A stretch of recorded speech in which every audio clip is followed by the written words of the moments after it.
Hi, I'm John Burlingame. The date is April the 30th, 2001, and we are today interviewing Herschel Burke Gilbert for the Archive of American Television at Herschel's home in Los Angeles. Right here? Okay. Okay, Herschel, let's start with some background about you. Where and when were you born? 1918. Milwaukee, Wisconsin, in a hospital. And the specific date? April 20th. And what were your parents' names? My father's name was Sam Gilbert. My mother's name was Bertha Shavinsky. She was from Odessa, emigrating here. And my father died when I was 2.5 years old. He had a burst spleen, which in those days they didn't know was leukemia. And so I was fatherless for about 5 years till my mother remarried to Sam Burke. Aha, okay, hence Herschel, That's Herschel Burke exactly. Gilbert. I adopted the name Burke. Okay. Any brothers and sisters?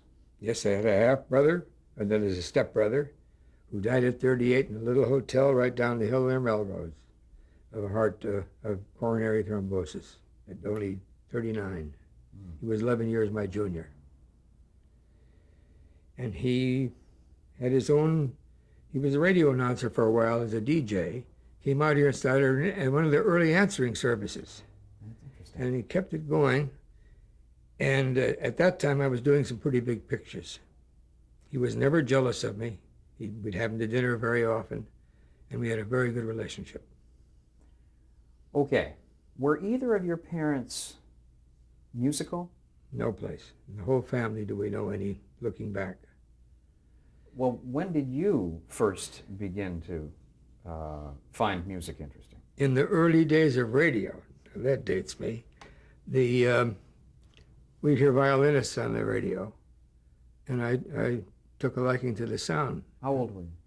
8. And I'm told that I'd go around the house with those two little curtain rods, the held curtains, pretending to play violin, and sort of probably squeaking in a voice. Eventually, in those days, the schools, you could rent a violin for $1 a year in the public schools. We rented one, and I took lessons at 50 cents a lesson. Beginning when? That would be when I was 9. Okay. So it'd be 1917. No, 27. 1927. Yeah. And I took for quite a while and evidently had a talent for it because I became relatively good. So good that I'd practice and play, and my mother thought I was practicing. What I was really doing is playing the lesson while I watched the kids play baseball. Oh, interesting.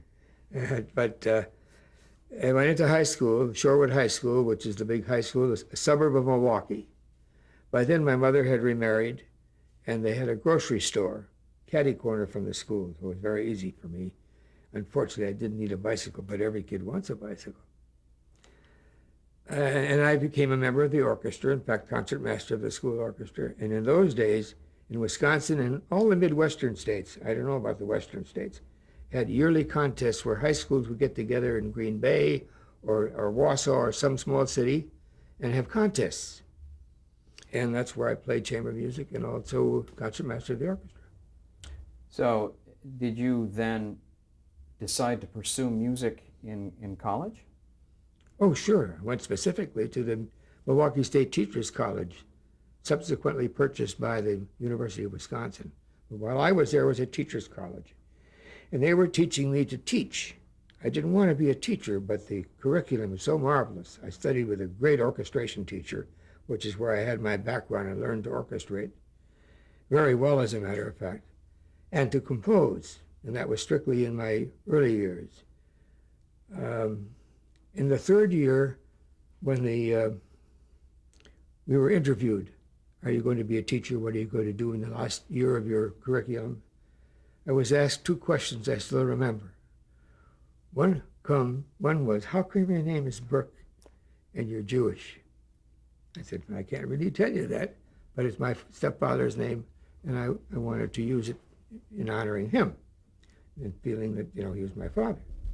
The other question was, how come you have straight A's in every subject and a D in psychology? I said, I never opened the book because weekends, we're playing high school proms. I had a little orchestra by then. I was writing for it. There was a very famous band then named Hal Kemp. He was one of the most famous, and they had triple tonguing brass and clarinets and big megaphones. And I'd listen to him late at night from the ballroom and then write down what he was playing.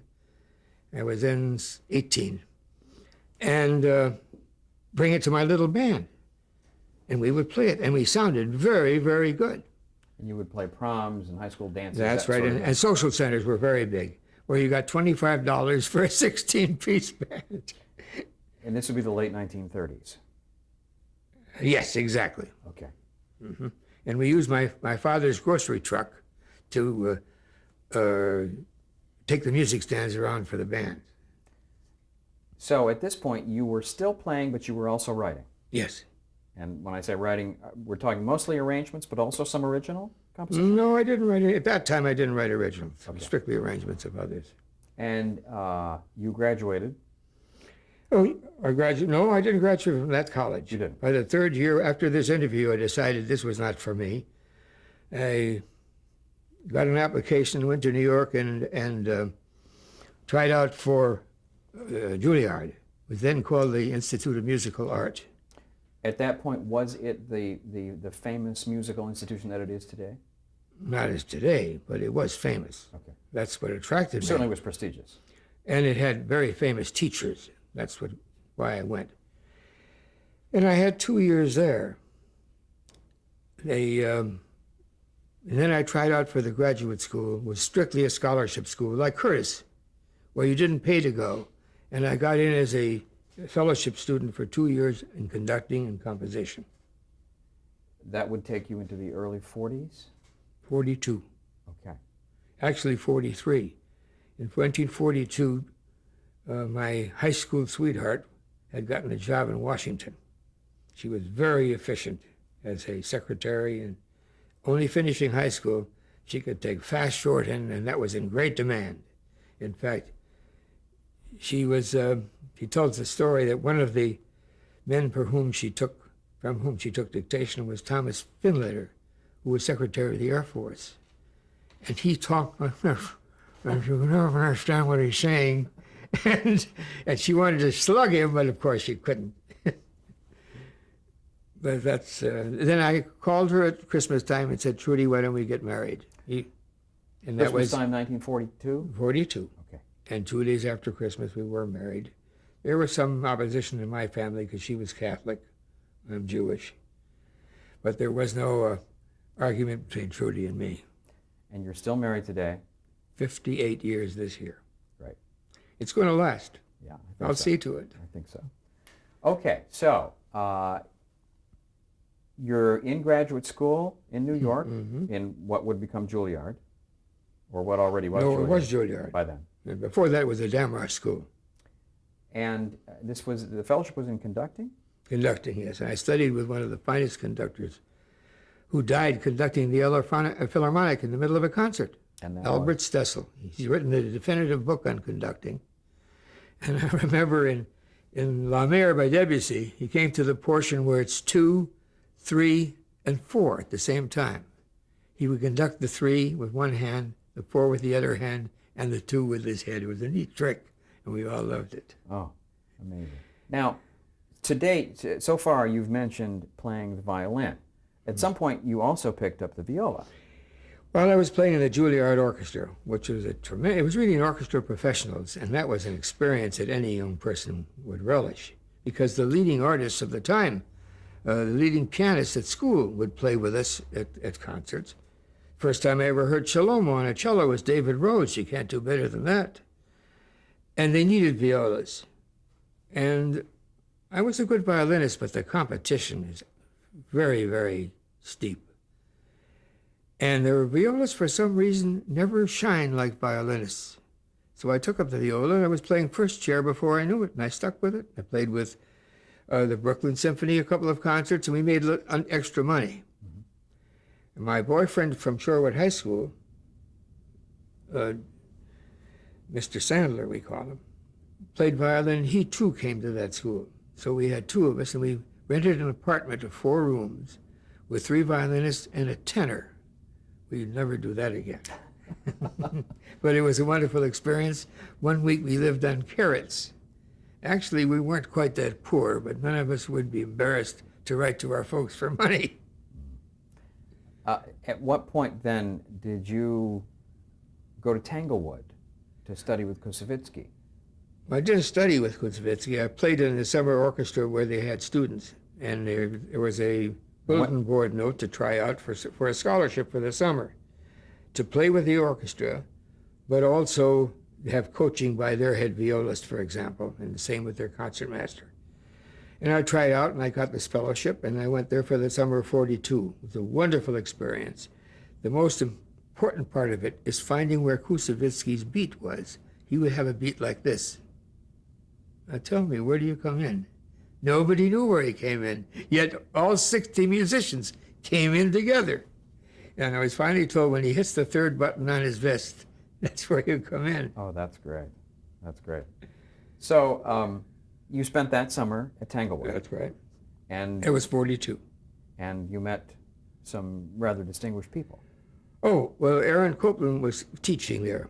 I was not studying composition, but I did audit his classes, and his 2 principal pupils were Leonard Bernstein and Lucas Foss. Lucas, I knew a little bit from Milwaukee, just casually. So I audited those classes, and that was a terrific experience. So what did you do after college? Well, it wasn't after college. I was then in my last year at the Juilliard Graduate School, and a friend of mine was going into being drafted. And he was an arranger for Harry James.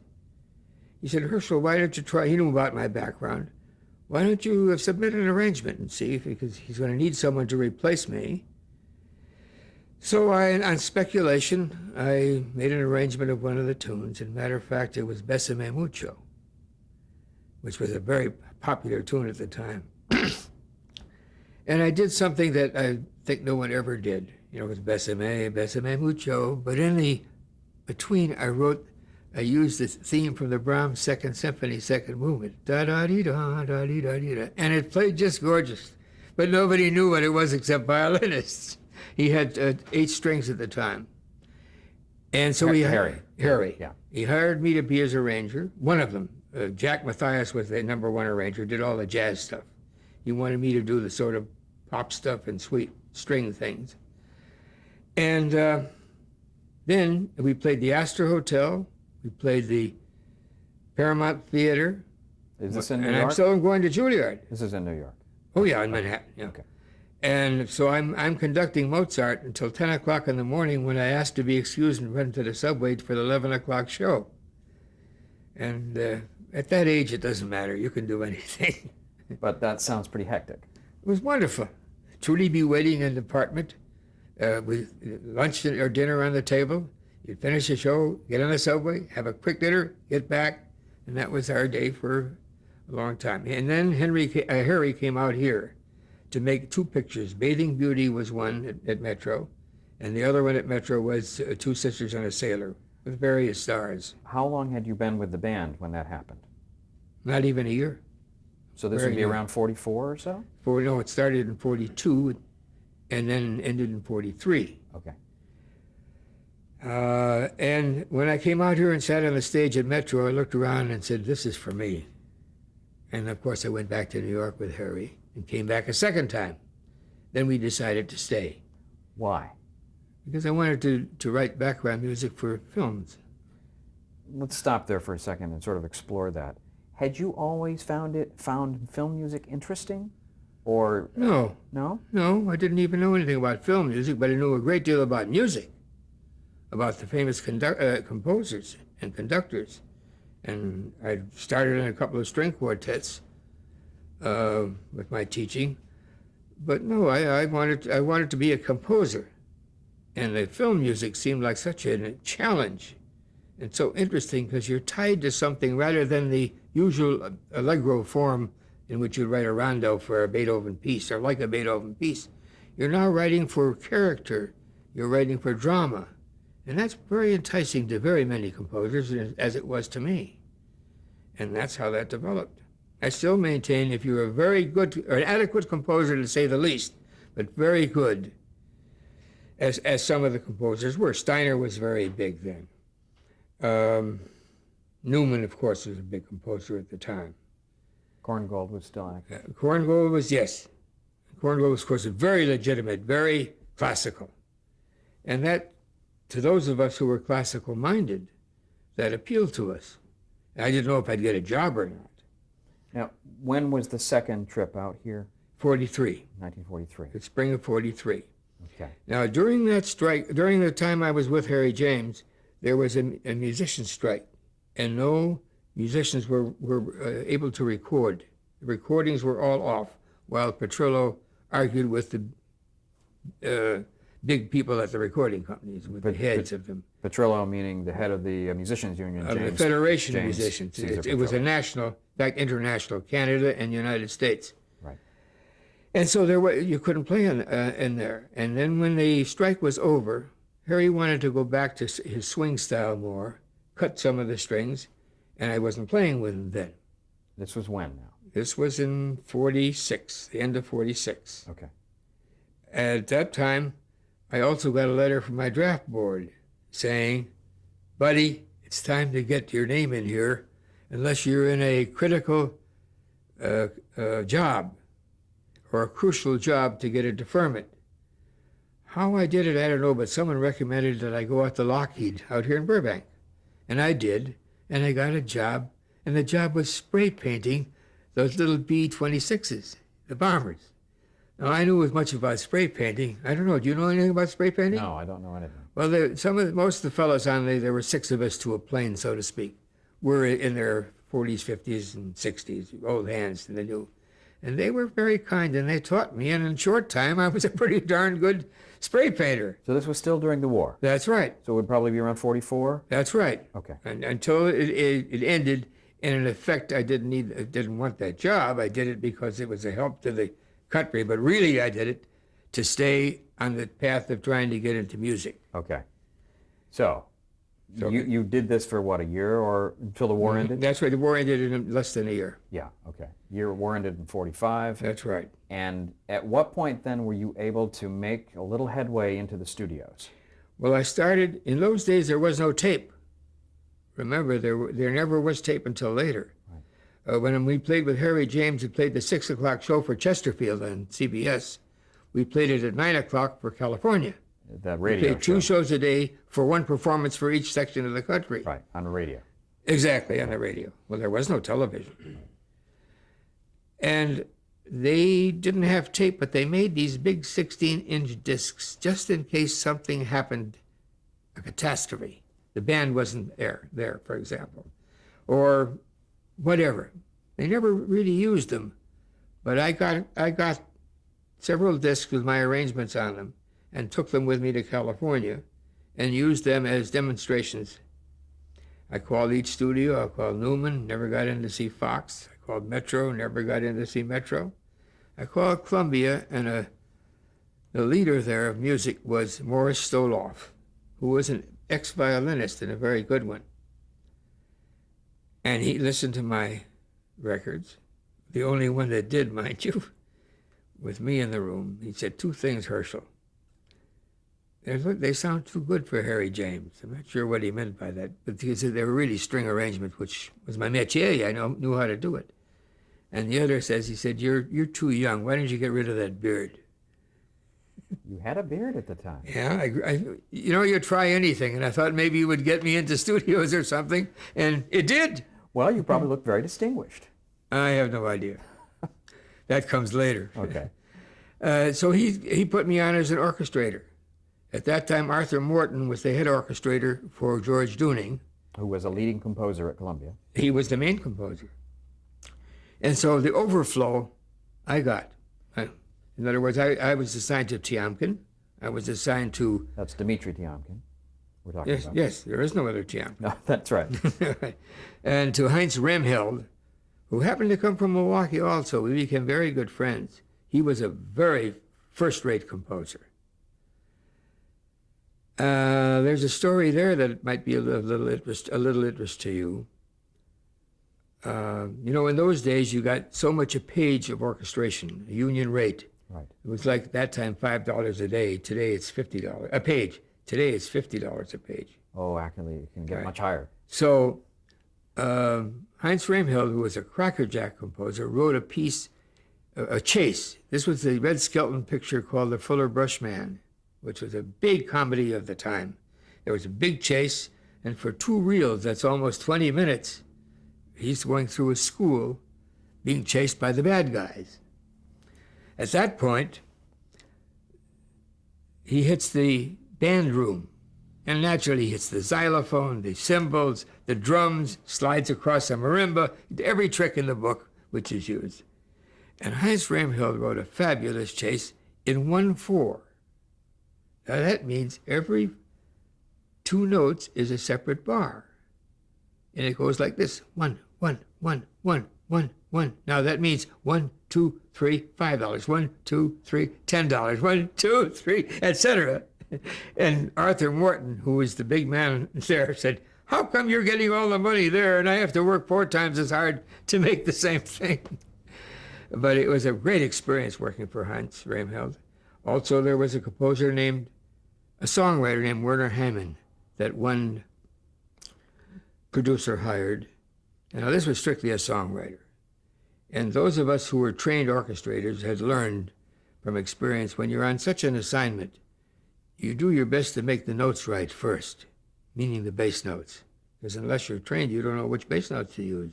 Yet, you hum a pretty tune, it works, everybody loves you, thinks you're great, but it's great after it's orchestrated by someone who really composes behind you. I mean not to mean take a credit from it, right.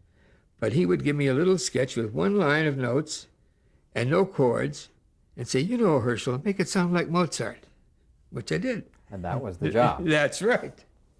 Maybe we should stop here for those people who aren't clear about exactly who does what.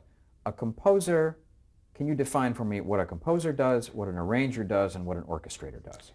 A composer is like a screenwriter.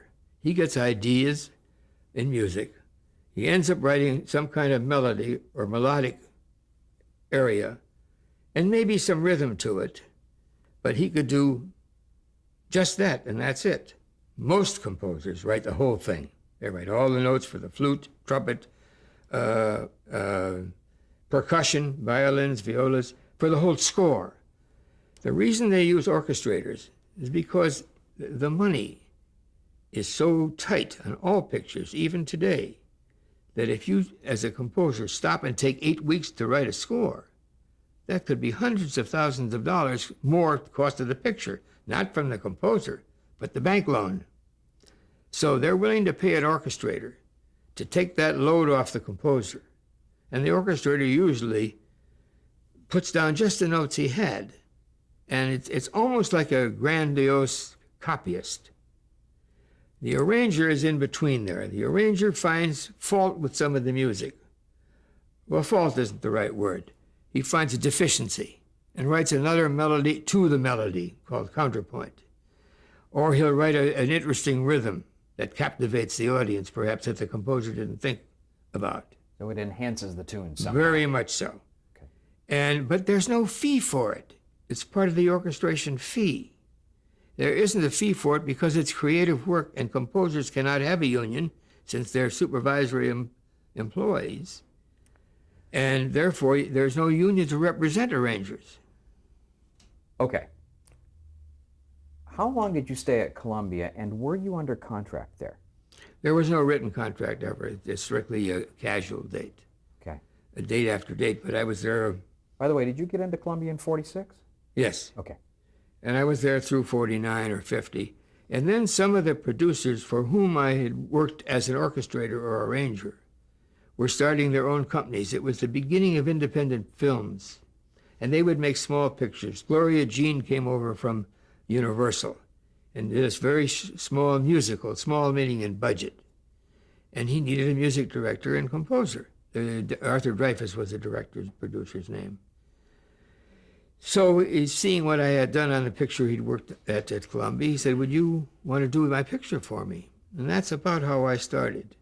Also, there was a music contractor named David Chudnow who contracted pictures. He would probably get $20,000 to $25,000 and give 10 of it for the music.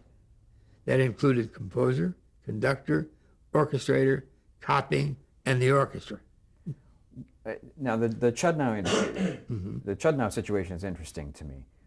Was this common for low-budget pictures or independent pictures to go to a packager like David Oh, Chudnow? yes. See, they had to know what it's going to cost them. You could stay on a sound stage with an orchestra for 5, 6, 7 hours till you're satisfied with the sound. That would break the producer. He allocated a budget, say, 3 hours. So someone had to sort of keep check, and they felt that a package deal, so-called, would protect them from overpaying. Chudnow himself was not a composer, No, he knew nothing about music. but he was a shrewd businessman. Oh, very, Yeah. very. Now, I remember I got $1,000 out of that 25,000. Yeah. Now, do you remember what picture this might have been, or I'd have to look at a list. I was just curious. It was way About when? Was this around 1950? 49, as a matter of fact. I was still working at Columbia, and I was there. See, I was casual. I'd get a call from Morris Stoloff, come in and do the picture, and there was no problem. I could be working on something else for all he cared, as long as I got his job done. Okay.